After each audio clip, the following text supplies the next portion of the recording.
back to my channel, everybody. Today I've got some exciting news and a whole lot of story to share with all of you, so I hope you'll join me. I'm going to try to make this story as brief as possible, but I don't want to leave out anything major because if you're going through something similar with a house building process, I'd like to share the whole journey with you and be completely transparent in case it might help you along the way. And so I'm going to try to condense the story as much as I can, but I apologize if this gets a little long-winded. So last fall we had chosen a contractor and we were pretty set on what floor plan we would be building. We got estimates on how much it would cost to build and we felt fairly comfortable with them. They were a little higher than we were expecting, but we felt like we could make it work. Talked to the bank, they said that it could work. And so we were pretty much realized that we could go forward. But the weather started getting kind of crummy right away in the fall. It was not a nice season. Our contractor was pretty busy. He'd have to squeeze us in. And so ultimately we decided that we would wait until this spring to build. He did warn us though that the cost of certain materials were going to be going up after the first of the year. Namely, concrete prices were going to be going up. Some lumber and different items were going to be going up. So we were mentally preparing for this news all throughout the winter. I kind of went back to the floor plans, tweaked them a little bit, simplified the shape of the foundation, changed some of the material selections, just really tried to get the cost down as low as we could to balance out what we knew was going to be coming with the increase in price of materials. So fast forward to the very beginning of this spring, and we said to our contractor, you know, go ahead and rebid the numbers now that it's after the first of the year and we are sure about what we're going to build. Go ahead and rebid it and we'll see where the numbers lie. And so he did that and the numbers came back extremely high, like way, way higher than we were expecting. And I don't really have an answer as to why that happened other than I think the first time it was bid, some things were missed. And of course the cost increased. And so we were pretty much shocked and a little heartbroken and not sure what to do going forward. And we kind of weighed our different options and decided that we would have to make a major cut to our plan if we were going to make this work. So my husband and I talked it through and ultimately we decided that the only way we could cut out the amount of money that we would need to make this feel comfortable for us was to eliminate the rec room. And we were very devastated by this decision because we have 5 little kids who are soon going to be teenagers, they're growing up, and that space was going to be so integral in our everyday life. I mean, it was going to be used all the time. If you don't know what I'm talking about, I'll link a post below that kind of describes it. It was essentially a 2-story space that wasn't a full-size gym or anything, but it was big enough where you could shoot baskets in there, you could kick around a soccer ball, and it was just going to be a nice space indoors that we could use year-round. Now, we were able to keep a small rec room, but it's not a 2-story space. The reason that this cut saved so much money was that we had determined through our process of designing and getting our permits that the footings of the rec room needed to be specially designed because it was going to be a 2-story space. In order to properly secure everything down, they were kind of ridiculous footings. They were just really expensive. We hired an engineer to look into the calculations and determine it, and it just ended up so that it was not worth the cost. Initially it was going to be not that expensive to do the rec room, but with those extra footings needing to be engineered, it was going to be too expensive. So cutting that off, we went through also the plan set and all the materials and sat down with our contractor and the building supplier and said, hey, where can we save money but not sacrifice quality? And so we did some different changes, such as instead of a 80-year shingle, we did a 50-year shingle, things like that, to kind of bring the cost back down to where we needed it to be. And so they reworked the numbers and eventually they got them back to us and we were pleased with them at this point, felt like we could make it work. We went to the bank and they started our paperwork. So now the ball is in the bank's court, and our bank lady sat down with us and kind of explained what needed to happen from here on out. And this is the part that I think that we were a little naive or just uninformed going into it. But essentially, we found out that what they do is they need to find out how much it's going to cost to build the house, which we now have that number. And then they take the value of your property, they put the two together, and that is the amount that the house needs to appraise at. Because, and it does make sense now that I think about it, but I didn't think about it before, the house is going to be sitting on the property, and so it's all one package in the end of your construction. And so they need to see, if we were to default, what they would be able to get out of it if they had to sell it or auction it as a foreclosure.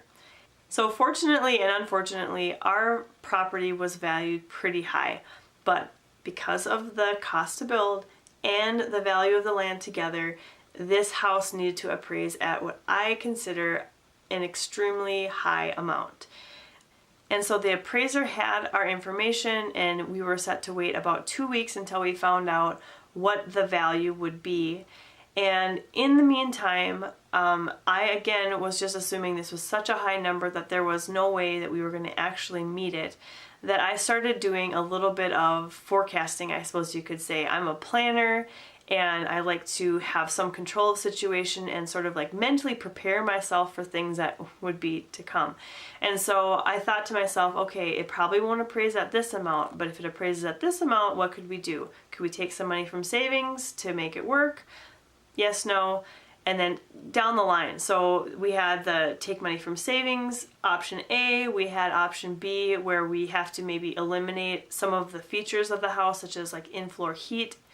And option C was, I actually did sit down and do a little bit of a design of a even more simple house that did not have a second story. So I was busy in my brain, I guess, just kind of trying to figure out what we were going to do once the number came back. And I tried to share this with my husband. I won't go into all the details of how that conversation went, but he essentially is opposite of me in that he likes to solve problems when the problem is there. And so he kept telling me, there's no point in us doing this right now because we don't know what the number is. You could be wasting all of your time figuring out scenarios for options that never need to be explored at all. But the very next day, we got a phone call back from the bank, and she told us that it had indeed appraised at what we had hoped for. In fact, about $5,000 more. So my husband was right. You have me documented as saying that. I did spend extra stress and time on something that was not necessary, but that's just how I am. I can't help it. And so we were super excited about this news. We had the appraisal in hand, kind of looked it over, signed off on it, and set our construction closing date for May 9th.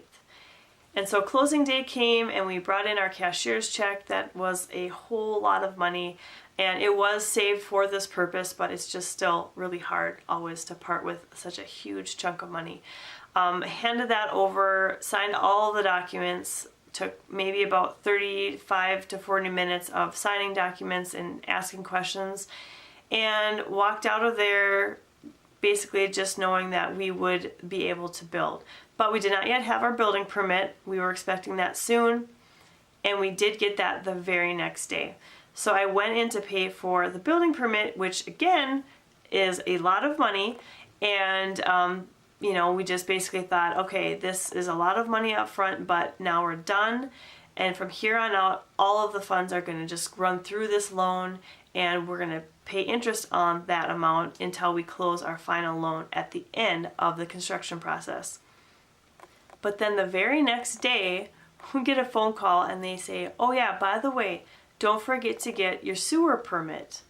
And we were kind of like, what does that mean? What's a sewer permit? And apparently it's something that our city has done to kind of offset the cost of the revised or expanded sewer area of our town. We had the city limit boundary, and then when they expanded that, the water treatment facility couldn't handle everything, so they built something bigger or expanded onto it, and their way to kind of offset the cost was to charge any new hookups into the sewer this flat fee of $2,500. I'll tell you the number right there. So we were not thrilled about that, but what are you going to do? At this point, you need to go ahead and pay it. And so again, we thought, that's it. We are done paying our big amounts, and now it can all roll through the loan. But when the excavator went to go look at our site and kind of determine where he was going to be digging to get to the sewer pipe, they determined that there was no sewer pipe on our property. Yeah. So when we bought this property back in 2010, we were told on the disclosures that it did indeed have a sewer stub on the property. That was part of the reason why we bought it, to be honest with you, because we've dealt with mound systems before, and they're expensive and they take up a lot of space. And so ultimately it was decided that the safest, cheapest, and easiest way to get sewer to our site was to bore underneath our neighbor's driveway to access the manhole that was in the easement in front of his property. Yeah, expensive. They were thinking probably about $1,800 is what last I heard that it was going to cost to do this work. But again, there is no sewer pipe here. We can't do a mound because there's not enough, land, flat land area to do that. Our options are very limited, and so we're gonna have to pay this amount. And so they started work one morning. They got there at probably 7:30 a.m., kind of informed the neighbor, sorry man, we're gonna be digging up your yard to get sewer to this property that's next door. So that seemed like a really neighborly thing that we were doing, but out of our control completely. And so they take their backhoe, they dig up a giant hole, they look down there and they see, okay, this is kind of where we need to hook up. Now, they call the boring guy and they say, all right, it's time for you to come and get ready to bore underneath the driveway. But just so you know, there's a water line that runs parallel with the driveway that you're going to need to make sure you miss. So we should probably dig down a little ways to see where the water line is and make sure that you're not going to hit it when you start boring across. And so they dug a little bit there, and as they were digging, they found another pipe. They found a pipe. Sad to me, when I showed up, there's good news and bad news. The good news is your site had a sewer stub all along. The bad news is we just spent 8 hours in your neighbor's yard digging today, and you still need to pay for that. So yeah, you see that when they dug down there, they kind of cracked the old one, and so now they just put some new stuff in there. But yeah, that was there. Here's our property. Here's where it was. And over there is all the digging happened today. Can't you see back there? Yeah. So anyway. So, good news and bad news, but again, we have just started this process and the drama is already so thick. I know people say this with house building, and I knew it would happen, but I didn't expect it to all happen so soon. Yeah, yay, we have a sewer stub. Unfortunately, this sewer stub was never recorded. Nobody knows when it was put in, for sure. Nobody knows who put it in. They had to call the sewer district people out to chart it down to make sure that it was on the record where it existed. This pipe has been buried for who knows how long. It seemed like a good pipe, they were telling us, and so it's not super old, but it's been there this whole time. Oh, I felt terrible for the neighbor because his yard is all ripped up. But ultimately, again, I don't know that there's any way anybody could have done anything different. The only way that this could have been solved is to rewind time to whenever this was stubbed in and mark it, because it was not marked. It was 7 feet below the ground is where the sewer pipe was. And nothing coming up to indicate that there was anything down there. And so how would anybody have known if it was never recorded? I don't know. So we are not having to pay for the boring fee, but we will have to pay for 8 hours of a crew of excavators going in and digging up all of the neighbor's yard. So that's exciting. So yes, we are building this house. We are moving forward, and it's sort of unexciting things right now, to be honest with you, besides all the drama. We're cutting down more trees today and tomorrow, trying to clear the site. They're coming in there next week, I think early next week, to clear out all the stumps of the trees.